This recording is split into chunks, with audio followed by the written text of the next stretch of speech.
परमेश्वर का धन्यवाद हो। आज का जो वचन है, आज के वचन की तरफ हम लोग जाएंगे। और आज का जो वचन है बड़ा इंटरेस्टिंग और बहुत जाना पहचाना वचन है। और 10 आज्ञा आज का विषय है। व्यवस्था की बातों में बहुत सारे कानून परमेश्वर ने दिए, हमें बहुत सारे कानून दिए जो हम लोग ले व्यवस्था में पढ़ते हैं। लेकिन उनमें सबसे इम्पोर्टेंट जो पहला आज्ञा जो दिया गया वो 10 का एक वंश था, वो इसीलिए उसको हम लोग 10 आज्ञा कहते हैं। और 10 आज्ञा से हम क्या समझ सकते हैं, क्या सीख सकते हैं, इसको जानने के लिए सूची आप मेरे लिए पढ़ दीजिएगा। निर्गमन 20 अध्याय 1 पद से लेकर 17 पद तक। तब परमेश्वर ने ये सब वचन कहे, मैं तेरा परमेश्वर यहोवा हूँ, जो तुझे दासत्व के घर अर्थात मिस्र देश से निकाल लाया है। तू मुझे छोड़ दूसरे को ईश्वर करके ना मानना। तू अपने लिए कोई मूर्ति खोद कर ना बनाना, ना किसी की प्रतिमा बनाना जो आकाश में या पृथ्वी पर या पृथ्वी के जल में है। तू उनको दंडवत ना करना और ना उनकी उपासना करना, क्योंकि मैं तेरा परमेश्वर यहोवा जलन रखने वाला परमेश्वर हूँ। और जो मुझसे बैर रखते हैं उनके बेटों पोतों और फल पोतों को भी पितरों का दंड दिया करता हूँ। और जो मुझसे प्रेम रखते और मेरी आज्ञाओं को मानते हैं उन हजारों पर करुणा किया करता हूँ। तू अपने परमेश्वर का नाम व्यर्थ ना लेना, क्योंकि जो यहोवा का नाम व्यर्थ ले वो उसको निर्दोष ना ठहराएगा। तू विश्राम दिन को पवित्र मानने के लिए स्मरण रखना। 6 दिन को तू परिश्रम करके अपना सब काम काज करना, परंतु 7वां दिन तेरे परमेश्वर यहोवा के लिए विश्राम दिन है। उसमें ना तो तू किसी भांति का काम काज करना, और ना तेरा बेटा, ना तेरी बेटी, ना तेरा दास, ना तेरी दासी, ना तेरे पशुओं, ना कोई परदेशी जो तेरे फाटकों के भीतर हो। क्योंकि 6 दिन में यहोवा ने आकाश और पृथ्वी और समुद्र और जो कुछ उनमें है सबको बनाया, और 7वें दिन विश्राम किया। इस कारण यहोवा ने विश्राम दिन को आशीष दी और उसको पवित्र ठहराया। तू अपने पिता और अपनी माता का आदर करना, जिससे जो देश तेरा परमेश्वर यहोवा तुझे देता है उसमें तू बहुत दिन तक रहने पाए। तू खून न करना, तू व्यभिचार न करना, तू चोरी न करना, तू किसी के विरुद्ध झूठी साक्षी न देना, तू किसी के घर का लालच न करना, ना तू किसी की स्त्री का लालसा करना, और ना किसी के दास दासी या बैल गधे का, ना किसी वस्तु का लालच करना। Praise the Lord. परमेश्वर का धन्यवाद हो ये सुंदर वचन के लिए। हम लोग सब कोई जानते हैं इस 10 आज्ञा के बारे में। अब इस 10 आज्ञा से हमारे और आपके लिए क्या है सीखने के लिए, इसको हम लोग समझेंगे। तो आइए एक छोटी सी दुआ कर लेते हैं, उसके बाद हम इस पद के अंदर में जाएंगे। हालेलुया। धन्यवाद, स्तुति, बड़ाई, प्रशंसा महिमा आपका करते हैं परमेश्वर पिता। आपने अपने सुंदर वचनों के द्वारा हम मनुष्य जाति को हर पल हर क्षण सिखाया कि इस दुनिया में हमें कैसे जीना है और अपने परमेश्वर पिता से कैसा रिश्ता रखना है और दुनिया के लोगों के साथ कैसा रिश्ता रखना है। और आपने हमें ये समझने सीखने का मौका दिया परमेश्वर पिता, ताकि हम इसमें फेल ना करें, पास होने सके। क्योंकि बहुत तेरे हैं जो इन बातों को नहीं जानते, लेकिन हम तो जानते हैं परमेश्वर पिता, क्योंकि हमने आपके वचन हमारे हाथों में, हमने उसे पढ़ा, समझा, सीखा है। और पवित्र आत्मा हमारे पास है जिसने हमें हर पल ये समझाया और सिखाया है। परमेश्वर पिता, हम हर एक लोगों को, बोलने वाले को भी और हर एक सुनने वाले को भी परमेश्वर पिता बुद्धि ज्ञान समझ देना, पवित्र आत्मा का छाप दे देना, ताकि हम इस वचन को अच्छे तरीके से समझे और अपनी जिंदगी में अमल में लाने पाए। प्रार्थना प्रभु यीशु मसीह के नाम से मांगते हैं, आमीन। Praise the Lord. ये सुंदर वचन के लिए यहाँ 10 आज्ञा है, मतलब इसका हेडलाइन है 10 आज्ञाएं, माने यहाँ 10 आज्ञा है। और ये 10 आज्ञाओं में हम लोगों ने सबको पढ़ लिया। और आज मैं अपना प्रचार का स्टाइल थोड़ा चेंज कर रहा हूं। और स्टाइल ये रहेगा कि मैं एक ही दिन में अपने प्रचार को खत्म करने का कोशिश करता हूं, जिसमें मैं बहुत स्पीड में चलता हूं और बहुत बार बहुत सारी बातें छूट भी जाती है और बहुत सारे पद छूट जाते हैं। मैं आज इस प्रचार को कोशिश करूंगा 2 पार्ट में खत्म करने में, और अगर नहीं हो पाया 2 पार्ट में तो इसको 3 पार्ट में खत्म करूंगा, लेकिन पूरी बात को अच्छे तरीके से धीरे धीरे समझाने का और बताने का प्रयास करूंगा। यहाँ पर सबसे इंपॉर्टेंट चीज है, पहली जो 4 आज्ञाएं हैं वो मनुष्य के साथ परमेश्वर का रिश्ता किस तरीके का होना चाहिए, इस और परमेश्वर ने ध्यान दिलाया है और उस और खास तवज्जो दी है और उस बात को हमें सीखने के लिए और मानने के लिए बोला है। और अंतिम 6 आज्ञाएं मनुष्य का मनुष्य के साथ कैसा रिश्ता होना चाहिए, हमारा दूसरे लोगों के साथ किस तरह का रिश्ता होना चाहिए, किस तरह का व्यवहार होना चाहिए, उसके बारे में ये बातें बतलाई गई है। कितनी अद्भुत बात है इस 10 आज्ञाएं में। पहला पार्ट परमेश्वर के साथ रिश्ता, दूसरा पार्ट मनुष्यों के साथ रिश्ता। कई एक बार हम लोग मसीहत में भी ये गलतफहमी में रहते हैं कि मैंने कुछ परमेश्वर के दासों को कहते हुए सुना है, बस परमेश्वर को खुश रखो, मनुष्य को छोड़ दो, वो खुश रहे चाहे नहीं। मनुष्य को खुश करना बहुत मुश्किल है, लेकिन अगर सारा मनुष्य, पूरा दुनिया का मनुष्य मेरे खिलाफ हो जाए, एक भी मेरे पक्ष में नहीं है, तब तो मेरे लिए घंटी बजने का सवाल है। क्योंकि कोई तो होगा जो मेरे फेवर में होगा, कि मेरे मसीहत के फेवर में होगा। सारे लोग नहीं हो सकते, तो मनुष्यों से तो हमारा व्यवहार अच्छा रखना होगा, जो मेरे फेवर में है उसके साथ भी, जो फेवर में नहीं है उनके साथ भी। परमेश्वर के साथ भी अच्छा रिश्ता रखना है, मनुष्यों के साथ भी अच्छा रिश्ता रखना है। और आज का दिन मैं पहला 4 आज्ञाओं की तरफ आपका खास ध्यान ले जाना चाहूंगा। पहली आज्ञा जो है 20 अध्याय का 3 पद में हमने पढ़ा, तू मुझे छोड़ दूसरों को ईश्वर करके ना मानना। यही 10 आज्ञा में ये आज्ञा एक ऐसा आज्ञा है जिसको हम लोग 95% क्रिश्चियन बोलेंगे, ब्रदर अंकल इस आज्ञा को तो हम पूरी तरीके से मानते हैं। जब से मैंने मसीहत को ग्रहण किया, जब से हमने मसीहत में आया है, मैंने तो मसीहत के परिवार में ही जन्म लिया है, तो मैं तो बचपन से यहोवा परमेश्वर को, प्रभु यीशु मसीह को, पवित्र आत्मा को ही मानता आया हूं। इसके अलावा हमने दूसरे ईश्वर को कभी नहीं माना है, ना उसकी तरफ ध्यान दिया है। तो ये आज्ञा में तो हम पास है। चलिए हम देखते हैं इस आज्ञा में हम पास है कि नहीं। आखिर परमेश्वर पिता इस वचन के द्वारा और क्या खास बातें हमें बताना चाहता है। तू मुझे छोड़ दूसरे को ईश्वर करके ना मानना। और 2 पद में, जो 20 अध्याय का 2 पद में लिखा है, इस आज्ञा को लिखने से पहले, मैं तेरा परमेश्वर यहोवा हूं जो तुझे दासत्व के घर अर्थात मिस्र देश से निकाल लाया हूं। परमेश्वर पिता आज्ञा दिया जब 400 साल के दासत्व से परमेश्वर पिता ने अपने लोगों को आजाद किया, और उसके बाद ये आज्ञा दिया कि अब तुम इसे मानो और इसके अनुसार चलो और फिर इस तरीके के पीड़ा में नहीं पड़ोगे। यानी पाप के दासत्व से परमेश्वर पिता हमें आजाद किया है, हमें पीड़ा के दासत्व से अलग किया है परमेश्वर पिता। तो हमारे और आपके लिए भी है ये 10 आज्ञाएं। कुछ लोगों का कहना है कि व्यवस्था खत्म हो गया, आज्ञाएं खत्म हो गई नया नियम आने के बाद, यीशु मसीह आने के बाद, लेकिन ऐसा है नहीं। बहुत सारी व्यवस्था की बातें खत्म हो गई, बहुत सारी बातें खत्म नहीं हुई। इसमें थोड़ा ट्रिक है, इसको मैं आगे चलकर समझाऊंगा जिस दिन मैं इस विषय का प्रचार करूंगा, जिसमें सब्जेक्ट ही मेरा रहेगा व्यवस्था। आज तो सिर्फ 10 आज्ञा है, व्यवस्था का सबसे पहला पार्ट 10 आज्ञा।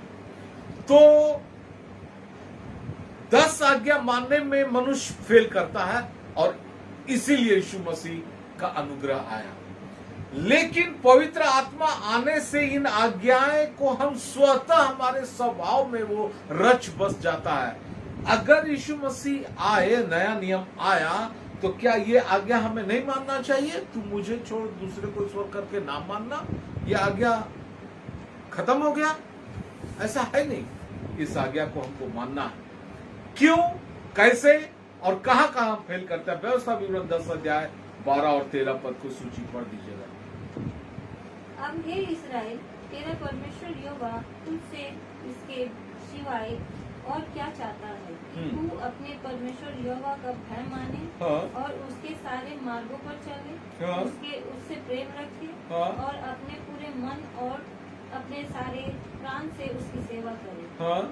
और यहोवा की जो आज्ञा और विधि मैं आज तुझे सुनाता हूँ, उनको ग्रहण करे, जिससे तेरा भला हो। बस, जिससे तेरा भला हो। यहोवा तुझसे इसके सिवाय और क्या चाहता है कि तू परमेश्वर का भय माने, उनके मार्गों पर चले, जिससे तेरा भला हो। और इसीलिए तो यह आज्ञा दिया गया है कि मेरा भला हो, हम लोगों का भला हो, हम जिन लोगों ने यहोवा परमेश्वर को जाना उसका भला हो। इसीलिए ये आज्ञा सबसे इंपॉर्टेंट है कि तू मुझे छोड़ दूसरे को ईश्वर करके ना मानना, मुझे छोड़कर मेरी जगह पर किसी और को शामिल कर लेना, ये है मुझे छोड़। यशायाह 45 अध्याय 5। मैं यहोवा हूँ और दूसरा कोई नहीं, मुझे छोड़ कोई परमेश्वर नहीं। मैं यहोवा हूँ, मुझे छोड़ और कोई परमेश्वर है ही नहीं। आगे, यद्यपि तू मुझे नहीं जानता, तो भी मैं तेरी कमर कसूंगा, जिसे उदयाचल से लेकर अस्ताचल तक लोग जान ले कि तुझ बिन कोई है ही नहीं। बस, मैं यहोवा हूँ, मुझे छोड़ और कोई परमेश्वर है ही नहीं। इस दुनिया में परमेश्वर, यहोवा परमेश्वर को छोड़कर और दूसरा कोई परमेश्वर है ही नहीं। ये पुराना नियम चीख चीख कर बोलता, नया नियम भी बोलता है, हम लोग चलेंगे वहां। लेकिन ब्रदर, अंकल, मेरे प्रिय मसीह भाई बहनों, क्या हम दूसरे ईश्वर को मान लेते हैं अपने स्वभाव से? ऐसा कर लेते हैं? हम झूठा ईश्वर को मान लेते हैं और इसके लिए नया नियम बहुत बार दर्शाया है। रोमियो 1 अध्याय का 25 पद को पढ़ दीजिएगा सूची। क्योंकि उन्होंने परमेश्वर की सच्चाई को बदलकर झूठा बना डाला। क्योंकि उसने परमेश्वर की सच्चाई को बदलकर झूठा बना डाला और सृष्टि की उपासना की। पहला झूठा परमेश्वर जिसकी उपासना मनुष्य जाति करना शुरू किया, परमेश्वर की सच्चाई को बदल दिया और सृष्टि का उपासना किया। सृष्टि में जो भी चीज दिख रहा है, आकाश, चांद, तारा और पेड़ पौधा, प्राणी, जितना कुछ दिख रहा है, उसकी आराधना करने लगा और सेवा की, ना कि उस सृजनहार की, बल्कि सृष्टि की उपासना की। अगर मेरे प्रिय मसीह भाई बहनों, हम सृष्टि में कोई चीज का महत्व इस तरीके से देते हैं जिसको परमेश्वर के बराबर में लाके खड़ा करते हैं, तो हम इस आज्ञा का उल्लंघन करते हैं कि तू मुझे छोड़ दूसरे को ईश्वर करके नहीं मानना। नहीं ब्रदर, हम लोग तो सृष्टि का किसी चीज का उपासना नहीं करते हैं। ठीक है, बहुत अच्छी बात है, नहीं करते हैं। तो यहाँ तो आप पास हो गए, हम सब पास हो गए। हम लोग तो सृष्टि का उपासना नहीं करते, एकदम जीवता परमेश्वर का उपासना करते हैं। तो पहला झूठा ईश्वर के बारे में हम लोग जाने, जो सृष्टि की उपासना कर रहा है। दूसरा, पहला कुरिन्थियों 8 अध्याय 4 से 6। अतः मूर्तियों के सामने बलि की हुई वस्तुओं के खाने के विषय में हम जानते हैं कि मूर्ति जगत में कोई वस्तु नहीं और एक को छोड़ और कोई परमेश्वर नहीं। यद्यपि आकाश में और पृथ्वी पर बहुत से ईश्वर कहलाते हैं, जैसा कि बहुत से ईश्वर और बहुत से प्रभु हैं, तो भी हमारे लिए तो एक ही परमेश्वर, हमारे लिए तो एक ही परमेश्वर है। मूर्ति जो है वो कोई वस्तु नहीं है, वो कुछ ऐसा नहीं है कि उसकी हम स्तुति करें, आराधना करें, उसको अपना ईश्वर बना ले। यानी दूसरा ईश्वर जो है वो मूर्ति है। मूर्ति के बारे में बहुत कुछ लिखा हुआ है, लेकिन मैं उधर अभी नहीं जाऊंगा। मूर्ति माने दुनिया में जितनी मूर्ति हमें और आपको दिख रही है वो सारी मूर्ति कि जो लोग आराधना कर रहे हैं, ठीक है, उनको करने दीजिए। उनको लगता है कि उनका ईश्वर वही है, उनको करने दीजिए। उससे हमको और आपको क्या दिक्कत है? कोई आपत्ति नहीं है। हम जानते हैं कि वो मूर्ति जो है वो सच्चा परमेश्वर नहीं है, और हमें जरूरत पड़ेगा, हमें ऐसा मौका मिलेगा, ऐसे मौके की हम तलाश में रहेंगे कि हम उन्हें भी समझा पाए कि ये मूर्ति सच्चा परमेश्वर नहीं है। लेकिन अगर वो मानेंगे तो उनकी मर्जी है। तो दूसरा जो झूठा परमेश्वर है वो है मूर्ति, और वो किसी भी तरीके का मूर्ति हो सकता है। आकाश का पक्षी, जंतु, चांद, तारा, सूरज, किसी भी तरह का मूर्ति। अब यहां पर एक खास विशेष बात मैं आपका ध्यान दिलाना चाहता हूं।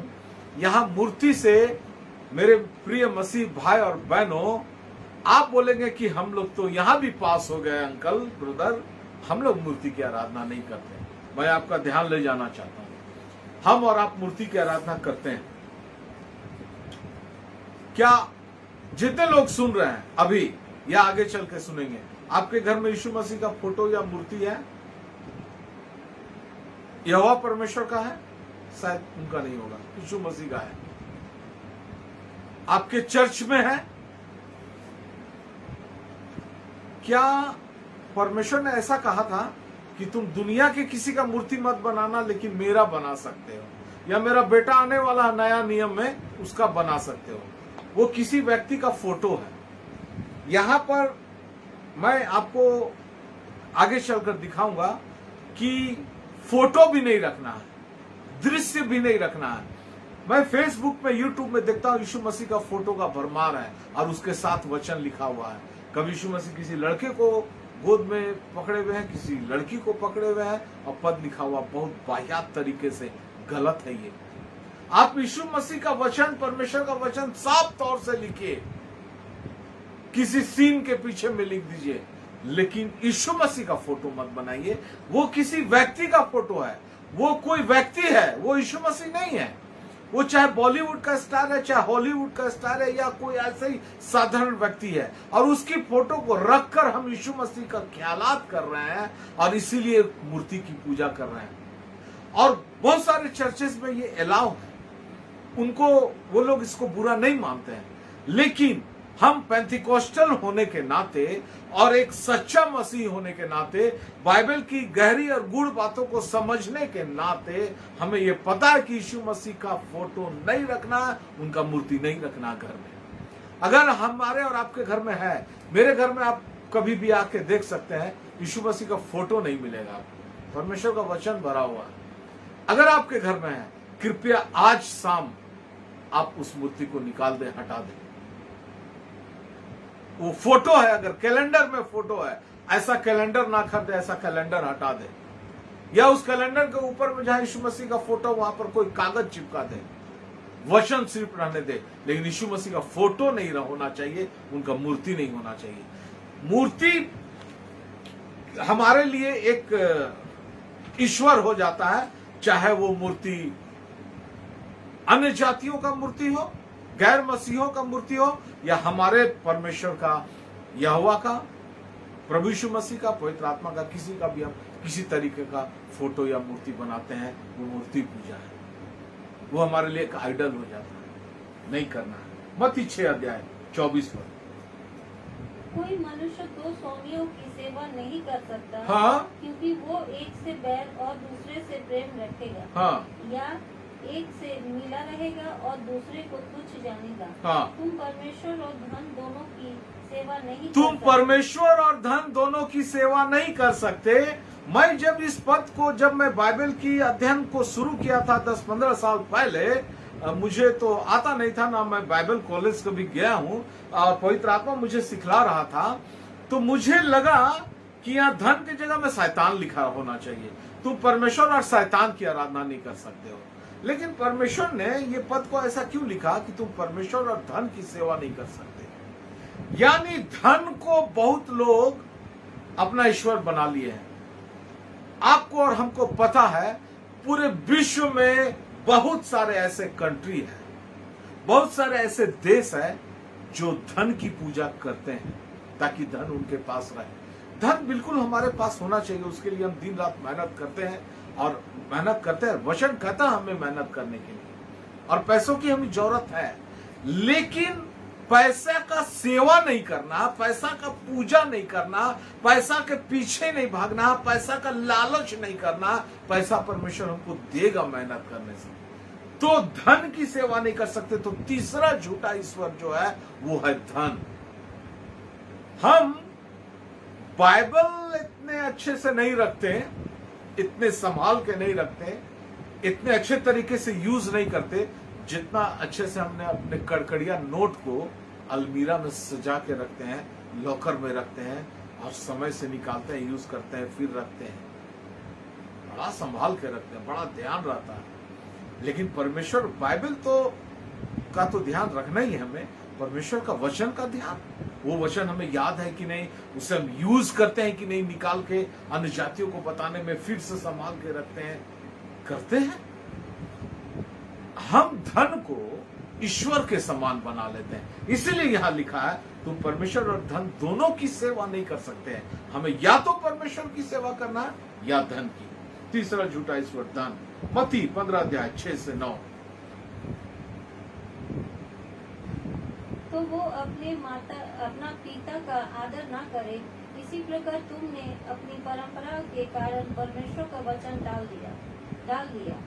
हे कपटियों, यशायाह ने तुम्हारे विषय में ये भविष्यवाणी ठीक ही की है।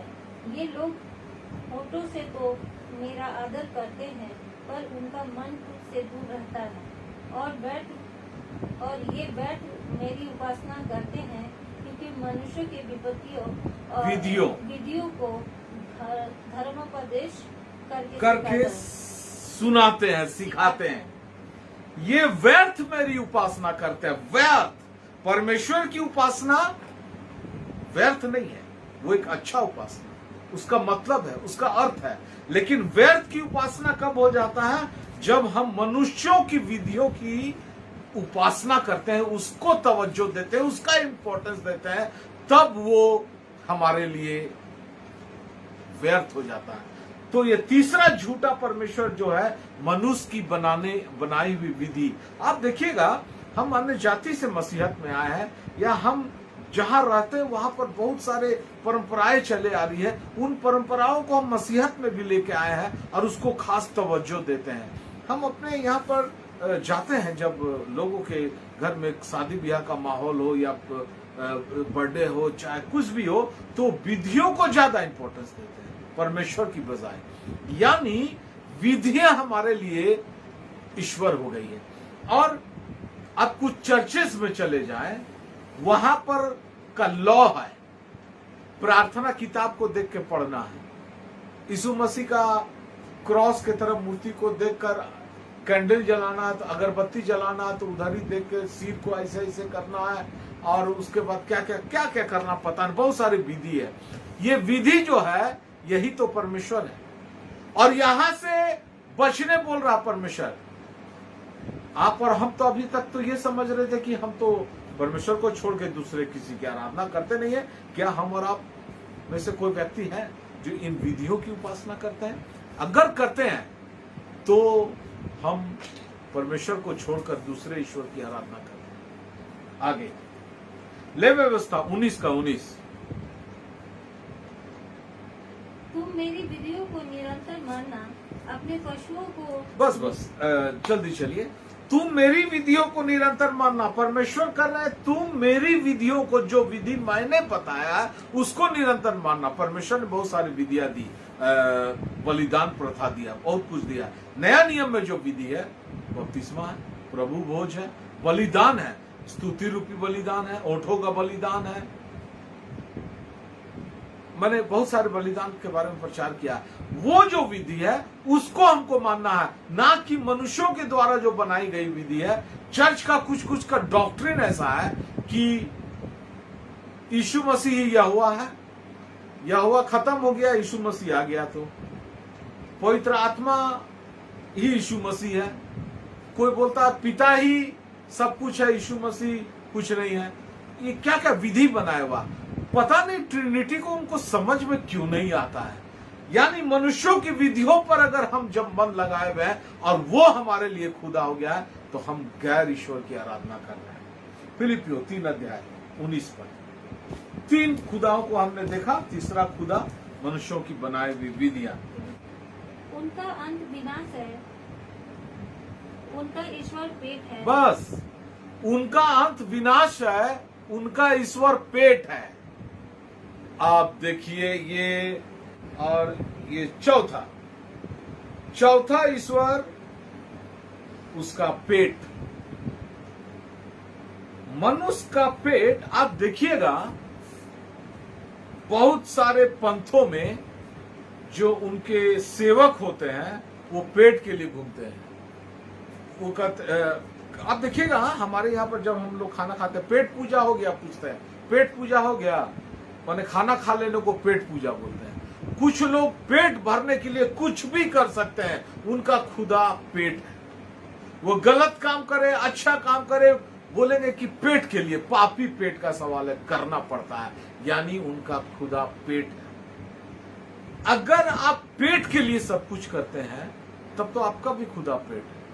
और अगर आप पेट के लिए नहीं करते, परमेश्वर हमारे पेट को भरेगा, हम परमेश्वर की आराधना स्तुति करेंगे, परमेश्वर हमारी पेट की चिंता करता है, वचन में कहा गया वो हमारी पेट भरेगा। लेकिन हमारे कलीसिया में भी बहुत सारे सेवक आपको ऐसे मिल जाएंगे जो पेट के लिए कर रहे हैं परमेश्वर की सेवकाएं। उनको बोलिए कि अगर उनको पेट में अन्न नहीं मिलेगा तो क्या वो परमेश्वर की सेवकाई करेंगे? बिल्कुल नहीं करेंगे, और कर भी नहीं सकता, मैं भी नहीं कर पाऊंगा। अगर हमको बोलेंगे भूखे प्यासे 4 साल तक सेवकाई करने, तो होगा, मर ही जाएगा आदमी। पेट में खाना तो चाहिए, लेकिन पेट के लिए का मतलब क्या है पता है? जम के खाना और अच्छी अच्छी चीज खाना और अच्छे अच्छी चीज को भर के रखना अपने घरों पे। यानी कि वो खाना सड़ भी गया है घर में रखे रखे तो फेंक देना, लेकिन वो घर में होना चाहिए, यानी भरपूर कर लेना। उनके लिए पेट ही सब कुछ है। वो कष्ट में आते हैं ना, वो बर्दाश्त नहीं कर सकते हैं, जबकि कष्ट में परमेश्वर के चेले लोग भी सेवकाई किए थे। हमको और आपको भी करना चाहिए। कभी कभी कष्ट हो सकता है, परमेश्वर के दासों के जीवन में भी कष्ट हो सकता है। आजकल तो परमेश्वर के दास, मैं यूट्यूब में देख रहा था, फेसबुक में, वो बॉडीगार्ड रखे हैं, 4 इधर 4 इधर। उनका भी सैलरी देना है ना, तो अपना भी पेट भरना, उनका भी पेट भरना। ऐसे लोगों का ईश्वर पेट है। कुछ लोग मैंने सुना है हाथ रखने का 25,000, प्रार्थना करने का 50,000, और क्या क्या कितना कितना रेट है नहीं जानते हैं। क्या कर रहे हैं? वो पेट के लिए कर रहे हैं, और उनका ईश्वर पेट है। इस ईश्वर की आराधना वो नहीं कर रहे हैं, नहीं कर रहे हैं, बिल्कुल नहीं कर रहे हैं। उनका ईश्वर पेट है। दूसरा थिस्सलुनीकियों 2:4 जो विरोध करता है और हर एक से जो ईश्वर या पूज्य कहलाता है अपने आप को बड़ा ठहराता है, यहाँ तक कि वो अपने परमेश्वर के मंदिर में बैठकर अपने आप को ईश्वर ठहराता है। बस और आगे मत पढ़िए, आप इसको पूरा पढ़ लीजिएगा। वो परमेश्वर के मंदिर में बैठकर अपने आप को ईश्वर सूची ईश्वर ठहराता है। परमेश्वर के मंदिर में बैठ के, गजब का साहस है। होता है ना, किसी के घर में घुसकर आप बोल दीजिए कि घर का मालिक जो है उसी को डांट दीजिए, और उसी को बोल दीजिए कि घर का मालिक मैं हूं, तुमको निकाल के बाहर फेंक दूंगा, तो आपको लगेगा कि घर का मालिक ही है, डांट ही रहा है, घर ही में घुस के डांट रहा है। मेरे को परमेश्वर का किसी दास ने कभी ऐसा बोल दिया था, परमेश्वर उन्हें क्षमा करे, पता नहीं किस वजह से बोल दिया था, लेकिन मेरे घर में घुस के हम ही को बोल दिया था, परमेश्वर के दास ने कह दिया था। तो परमेश्वर के मंदिर में बैठकर अपने आप को ईश्वर ठहराता है, और आज उसका ऊपर में क्या लिखा? अपने आप को क्या ठहराता है? बड़ा। पढ़िए। पूज्य कहलाता है। हर एक से जो ईश्वर या पूज्य कहलाता है अपने आप को बड़ा ठहराता है। अपने आप को बड़ा ठहराता है। वो जब परमेश्वर के मंदिर में बैठता है तो अपने आप को बड़ा ठहराता है। आपको पता है, मैंने इस प्रॉब्लम को कलीसिया में बहुत झेला है, बड़ा ठहराने वाला मैटर। देखिए, जब मैं परमेश्वर के गीतों को गाने लगा, प्रचार करने लगा, तो कुछ परमेश्वर के सेवक दास को बुरा लगने लगा। वो अपने आप को बड़ा ठहराने के लिए मुझे दूध की मक्खी की तरह निकाल कर बाहर फेंकना चाहे, और कर भी दिए। बड़ा ठहरा, इसीलिए मैंने एक प्रचार किया है, सबसे बड़ा कौन। कृपया आप मेरे YouTube channel George A.K. Babla में जाकर उस प्रचार को जरूर सुने। सबसे बड़ा कौन। यीशु मसीह के चेलों ने यीशु मसीह से पूछा था, यीशु मसीह ने जब अपनी मृत्यु की भविष्यवाणी कर दी कि सबसे बड़ा कौन। ये सबसे बड़ा कौन, एक पंथ में एक झगड़ा चला था जिसमें मार काट तलवार से चला पूरे मिडिल ईस्ट में। हमारे मसीहत में ये लड़ाई नहीं होना चाहिए। हम लोग सब इक्वल है, बराबर है। हम लोग सब याजक हैं, हम सब एक समान हैं। परमेश्वर पिता ने एक वचन दिया है कि मैंने मसीह में तुमको एक कर दिया है। कोई भी कलीसिया का व्यक्ति जरूर प्रचार कर सकता है, कोई भी कलीसिया का व्यक्ति जरूर गीतों को गा सकता है। अच्छा है ये। मैं पास्टर कपिल शर्मा का धन्यवाद देना चाहता हूं, मोक्ष फाउंडेशन के लोगों का धन्यवाद देना चाहता हूं, सिस्टर रश्मि सिंह का धन्यवाद देना चाहता हूं, और इस तरीके के और बहुत सारे चैनल्स हैं, उन सारे लोगों का धन्यवाद देना चाहता हूं कि जो प्रभु के लोग हैं, जो परमेश्वर के गीतों को गा सकते हैं, जो परमेश्वर के वचन की सेवकाई कर सकते हैं। अगर उन्हें कलीसिया में जगह नहीं मिलती है तो कम से कम ये प्लेटफॉर्म तो है जहां पर वो परमेश्वर की वचन को बांट सकते हैं। अब परमेश्वर ने जरूर आपको मन में ये विचार दिया और आपने लेकर आया। वो कलीसिया में बैठकर वो परमेश्वर के मंदिर, यानी आज का जो मंदिर है, वो कलीसिया वहां बैठकर अपने आप को बड़ा ठहराते हैं और अपने आप को ईश्वर ठहराते हैं। आप कुछ परमेश्वर के दासों को देखिएगा, आप कुछ आइडिया दे दीजिए, कुछ सवाल पूछ दीजिए, पता चलेगा अगले संडे से आपका चर्च आना बंद हो जाएगा। नहीं कर सकते हैं। कुछ पंथों में मैं जानता हूं जहां सवाल पूछना मना है।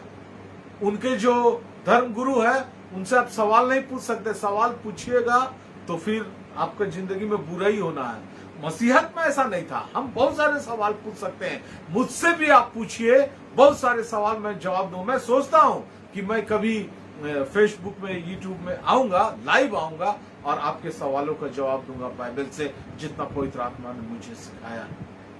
सवाल आपके पास होना चाहिए, जवाब उसका देना है। आप चर्च को अच्छे तरीके से चलाना चाहेंगे, चर्च की कुछ कुरीतियों को, बुराई को मिटाना चाहेंगे, तो आपको बाहर निकाल कर फेंक दिया जाएगा। क्योंकि वो अपने आप को, जो वहां पर जो अपने आप को मंदिर में बैठकर अपने आप को ईश्वर ठहराता, वो ईश्वर बन गया। वो जो चर्च का हेड है, जो उस जमाने में मंदिर का हेड था, आज भी मुझे ऐसा लगता है कि जो ख्रिस्ट विरोधी को आना है, वो परमेश्वर के मंदिर में बैठकर अपने आप को ईश्वर ठहराएगा और बहुत सारे चुने हुए लोगों को भरमा देगा।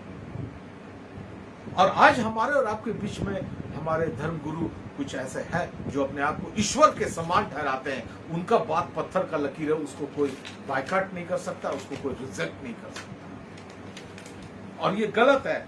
और ये छठा झूठा ईश्वर जो है वो खुद शैतान है।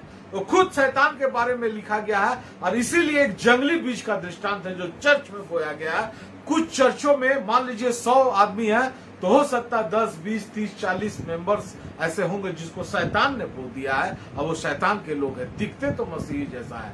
और कुछ चर्चों में जो चर्च का हेड है, मुखिया, बॉस जो है, वो ही शैतान ने बोया है और शैतान ने उसको रखा है, और तब तो वो खुद को ईश्वर बनाया हुआ है। इसीलिए प्रेम नहीं है वहां पर, और इसीलिए वहां पर डिस्ट्रैक्शन है, अलगाव है। चर्च छोटा हो जाए, बड़ा हो जाए, चर्च में व्यवस्था कैसा भी रहे, डर के प्रचार करो, कुछ ऐसा प्रचार मत कर दो कि भीड़ भटक कर चल जाए, और अपने आप को शांत रखो। ये काम तो शैतान ही कर सकता है, और इसीलिए वो ईश्वर। और ऐसे व्यक्ति को अगर हम अपना ईश्वर, अपना आइडल बना लिया,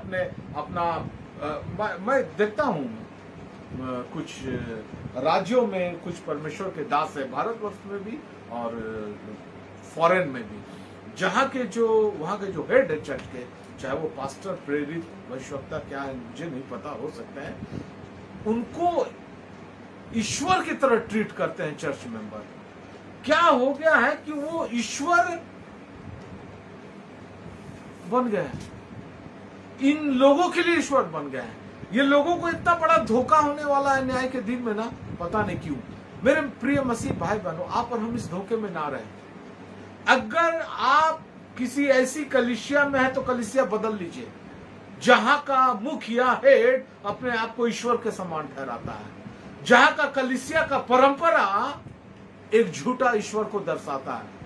आप एक सही डॉक्ट्रिन के साथ चलिए, सही डॉक्ट्रिन वाले चर्च में रहिए, सही पासवान के साथ, सही प्रेरित भविष्यवक्ता के साथ आप रहिए। झूठा ईश्वर का तलाश में मत रहिए।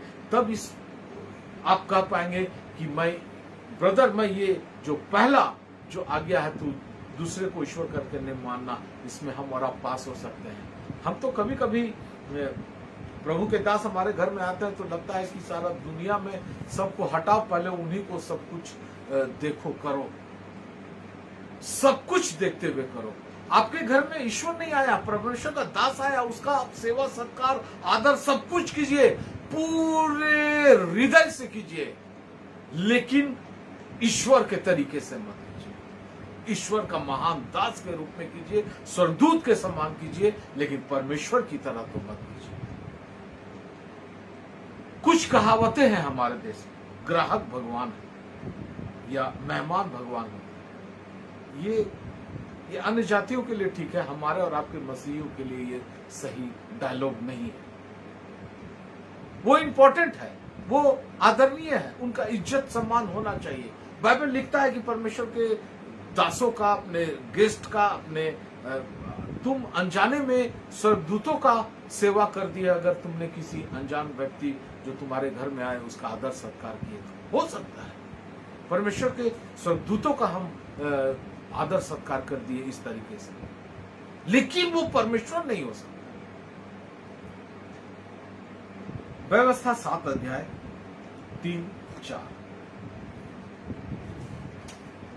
आज मुझे लगता है कि ये पहले आज्ञा में मेरा आज प्रचार खत्म हो गया, और मैं सिस्टर रश्मि सिंह से रिक्वेस्ट करूंगा मुझे जल्दी से फिर से प्रचार का तारीख दे दे, ताकि मैं इस 10 आज्ञा को पूरा खत्म कर पाऊं। व्यवस्था 7 अध्याय 3 और 4।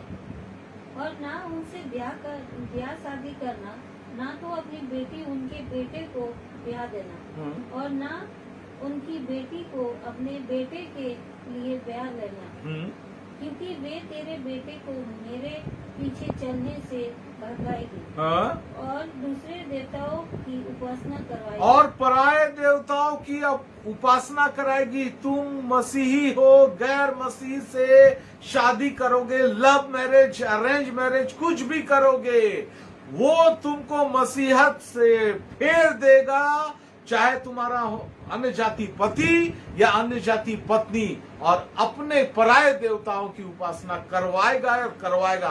मैं जीवता इसका एग्जाम्पल दिखा सकता हूं। मैंने अपने कलीसिया में, अपने ये 50-55 साल के उम्र में बहुत सारे लोगों को देखा कि ब्रदर अंकल मैंने अन्य जाति से विवाह तो किया, उसको मसीहत में ले आऊंगा। मसीहत में वो तो नहीं आया, यही चला गया अन्य जाति में। यानी पराये देवताओं की उपासना करवाने का एक खास तरीका है, आप अन्य जाति से शादी कर ले। अब बोलिए, आप पराये, मुझे छोड़ दूसरे को ईश्वर करके नहीं मानना मान होता? ये मसीहत में ऐसा एग्जाम्पल्स है आपके अगल बगल में? कृपया कमेंट में लिखे और मुझे बताएं, क्या ये एग्जाम्पल के द्वारा लोग पराये देवताओं की उपासना कर लेते हैं? 2 कुरिन्थियों 4 अध्याय का 4 पद और एक पद सूची।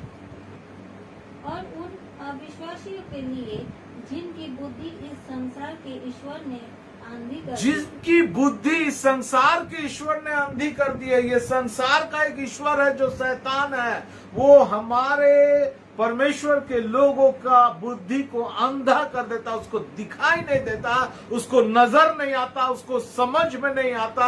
उसको लगता है कि हम तो सही काम कर रहे हैं, लेकिन वो जाने अनजाने में पराये देवताओं की उपासना कर लेता है, उसको पता नहीं चलता है।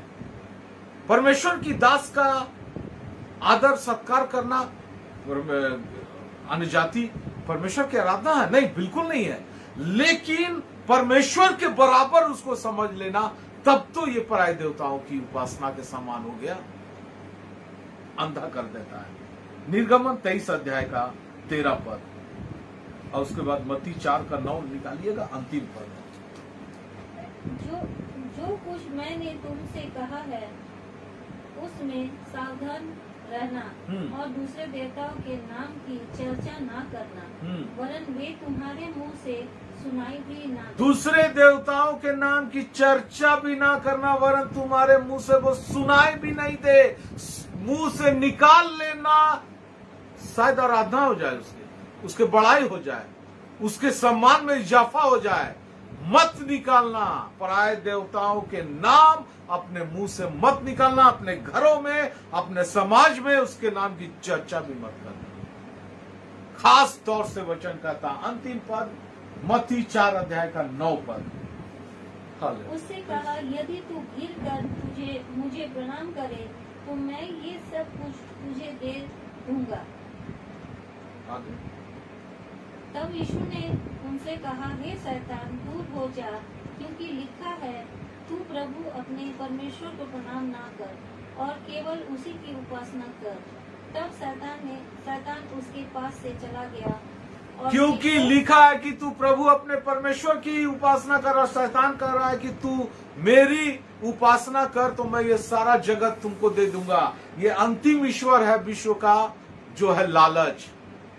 तुमको नौकरी दे दूंगा, तुमको धन दे दूंगा, तुमको पैसा दे दूंगा, तुमको अच्छी लड़की दे दूंगा, अच्छे वर दे दूंगा, अच्छे वधू दे दूंगा, अच्छा घर दे दूंगा, बहुत सारी अच्छी चीज दे दूंगा, तुम मेरी आराधना तो करो। ये लालच हमारे अंदर में डाल देता है और उस लालच के पीछे में भागकर हम पराये देवताओं की उपासना कर देते हैं। ये लालच हमारा गैर माबूद है, ये पराया देवता है और इनसे हमको और आपको बचना चाहिए। यीशु मसीह बोला, दूर हो शैतान, सिर्फ मैं अपने प्रभु अपने परमेश्वर की आराधना करूंगा। इसीलिए मेरे प्रिय भाई बहनों और बच्चों, तू मुझे छोड़ दूसरे को ईश्वर करके नाम मानना। अगर ये पहली आज्ञा में आप पास आए तो कमेंट में जरूर लिखे, और पास होना होगा हमको और आपको। इसमें सचेत रहे, सतर्क रहे, प्रबल प्रयास करते रहे। परमेश्वर मुझे भी, आप सबों को भी जयवंत करे इस पहली परीक्षा में, ये पहली आज्ञा में पास होने के लिए, क्योंकि ये पहली आज्ञा सबसे इंपॉर्टेंट आज्ञा है, क्योंकि ये पहली आज्ञा है। परमेश्वर इस वचन के द्वारा आप सबों को, हम सबों को बहुत आयत के आशीषों से मिले। आइए हम लोग दुआ करें।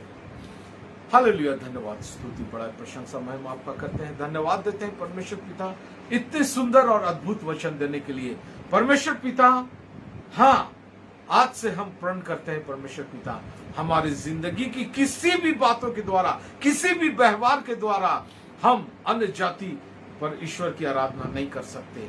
हम ईश्वर की जगह में किसी व्यक्ति को खड़ा नहीं कर सकते, चाहे वो कोई इंसान हो, चाहे हमारे धर्म गुरु हो, चाहे कोई पत्थर हो, लकड़ी हो, पहाड़ हो, पर्वत हो, आकाश हो, चांद हो, तारा हो, किसी को हम आराधना नहीं कर सकते, चाहे वो कितने महान दास क्यों ना हो। सब कुछ आपके नीचे है परमेश्वर। और इस दुनिया में अगर कोई एक ईश्वर है तो सिर्फ आप, यहोवा परमेश्वर और हमारा त्रिएक परमेश्वर है, और हम उसकी आराधना करना चाहते हैं। परमेश्वर पिता, ये हमारी जिंदगी में रच बस जाने पाए, हम हर एक सुनने वाले की जिंदगी में ये आत्मसात हो जाने पाए, और हमारे जिंदगी से किसी भी तरीके से कभी भी गैर माबूदों की आराधना ना होने पाए। हमारी रक्षा रखवाली करना। आज जितने लोग इस वचन की सेवकाई में जुड़े थे, सबको अपनी आशीषों से भरपूर करना। अगर कोई बीमार है तो उन्हें चंगाई देना, कोई कष्टों में है तो उनकी कष्टों से आजादी देना परमेश्वर पिता। और इस आराधना के बीच में ही उन्हें चंगाई मिल गया है, ऐसा हम विश्वास करते हैं परमेश्वर पिता। सारी बातों के लिए आपको आदर, महिमा, प्रशंसा देते हुए प्रार्थना प्रभु यीशु मसीह के नाम से मांगते हैं। सुन और दया से स्वर्गराज प्रेज द लॉर्ड। सबको जय मसीह की। प्रभु परमेश्वर आप सबों को बहुत दायित्व की आशीषों से भरपूर करें। धन्यवाद।